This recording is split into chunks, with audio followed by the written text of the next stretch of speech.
So let's see what's in here. Grabbing a random tool. So I am in the kitchen, which I think has better lighting for this kind of stuff. It is a vegetable peeler. Ow. Ooh, ColourPop.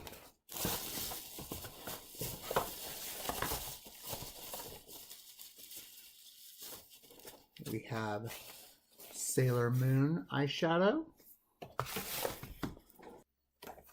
That's cute, right? My bill.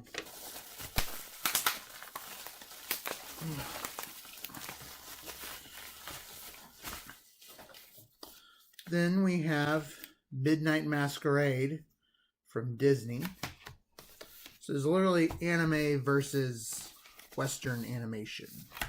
So let's start here with Sailor Moon. I got an A in my astronomy class, okay? Shut up. Let's see what that looks like. That is awesome. Oh, wow. Oh, I didn't even notice that at first. That is adorbs. Has a little slip right there. Oh man, I love how prismatic this is. That is a great detail. Now let's take a look at this.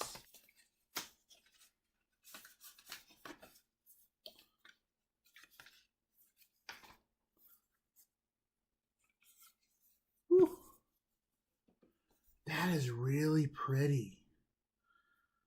Even has Megara on there. So this has some that are named after some male characters.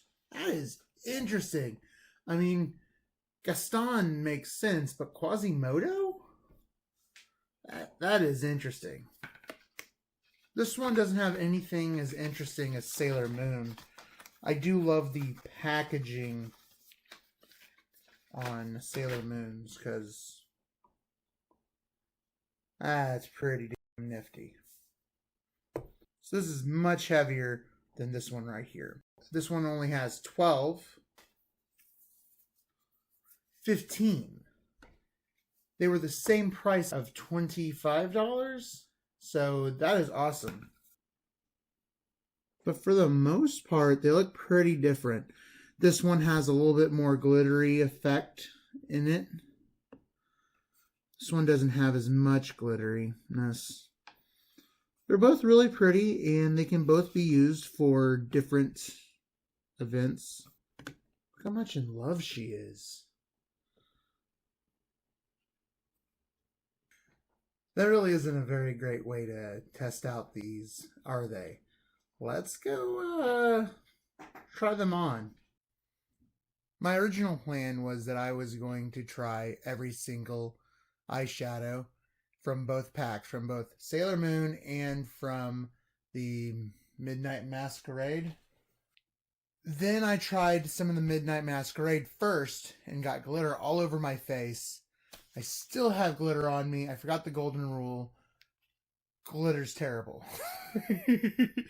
So now I'm going to go ahead and review these. I haven't tried this one on, so I really can't review it. I will say that this is a much more mature palette, and it would be great for going to a ball, like what it's for, or going to do drag, for example. This, I don't know, it's pretty. Less glittery, though, which is surprising because it's, you know, Sailor Moon. That being said, it's very pretty. They do have some that have glitter that actually overlap with Midnight Masquerade. And it's cute. It's cute. I like them both. I'll use them in different ways, I'm sure. I hope this was at least a little entertaining. I'm sorry I couldn't have done every single one, but I did this instead of spending like $90 to go see the drag queens from RuPaul at my local mall, which was hilarious that it was literally in front of a Dick's Sporting Goods next to a Forever 21, right next to a Hobby Lobby in the parking lot of that mall. It was kind of funny. I stopped by just to check it out. Anyways, I hope you enjoyed some of this, and I'm going to try to get this glitter somehow out of my eyes